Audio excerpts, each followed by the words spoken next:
I am an absolute sucker for a good romance. From confessions to the first time they hold hands, I love it all.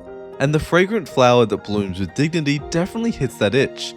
But it's got some problems.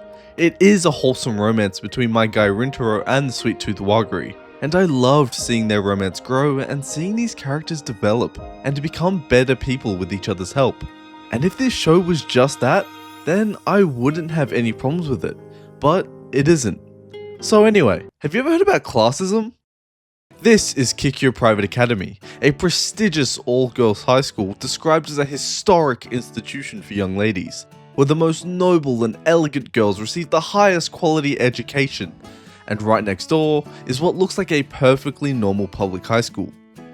But it's actually Chidori Public High School, a filthy, low-class, low-ranked public school full of morons and delinquents. And wouldn't you know it, Rintaro, our main character, is one of these morons. And the girls from Kikyo treat him and everyone that goes to Chidori like complete and utter garbage. The girls constantly give them disgusted looks every time they see anyone from the public school.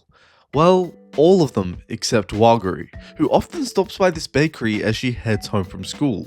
And this bakery is run by none other than Rintaro's family. Her stopping by and seeing Rintaro as he's working has stirred something between them. That is until Rintaro learns that she's going to Kikyo, and this creates conflict within Rintaro. But like, come on.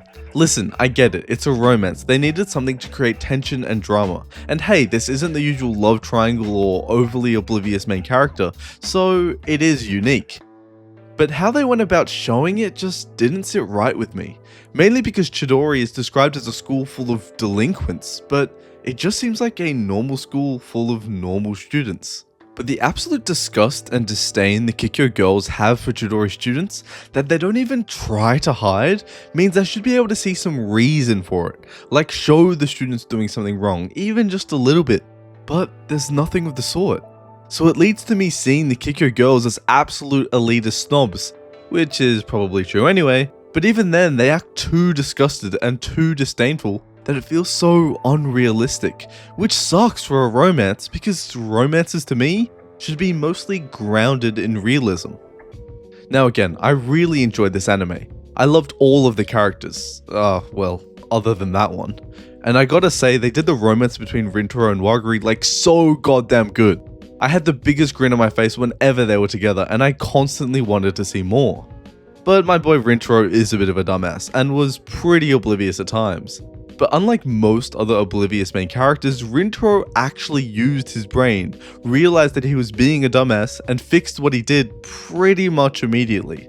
Like in one episode, he would be a dumbass, realize he's a dumbass, talk about being a dumbass, and then fix the dumbassery, instead of dragging it out for an entire season like some other fucking anime do. Rintaro as a character just feels unique, and I think it's because of how honest he is with his feelings. He might be afraid to do so at times, but he does open up. And this honesty is a trait that many other characters share, but especially the main girl Wagiri. She's a bright bundle of joy that loves sweets, taking care of others, and is essentially the perfect girl for a romance. But all this means that they had to add in some extra drama. And now I gotta talk about this bitch I mentioned before. And I know, if you've seen it, she does get better. And by the end, I didn't mind her. But holy shit, she was acting fucking nuts at the start. When we first meet her, one of Rintaro's friends gets a little too close to Wagiri. So what does she do? Does she talk it out and say, hey, could you back up a little? No, not at all. Instead, she grabs Wagiri like she is in mortal danger and pulls her away from him. She also just straight up calls them all savages. And what explanation do we get for why she acts like this? What kind of heinous things have men done to her in her past to hate them all this much? Well, when she was a kid, a bunch of them made fun of her hair.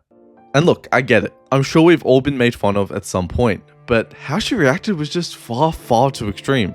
But I will say, she does get better, and by the end, I kinda liked her character. And she owned up to her mistakes in a really mature way.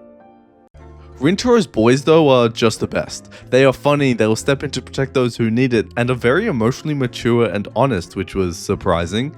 If there was an anime just about Rintaro and his friends having a good time and growing their friendship, I would watch the shit out of that. Because their friendship was really interesting and healthy. They definitely don't deserve all the hate they get from the Kikyo girls. But overall, The Fragrant Flower That Blooms with Dignity has got an extremely wholesome and comfy romance that makes me feel good and gets me all giggly and shit. But the premise just feels so forced, over the top, and created to try and keep Rintaro and Wagari apart. But if you love a good romance, give it a shot. Peace.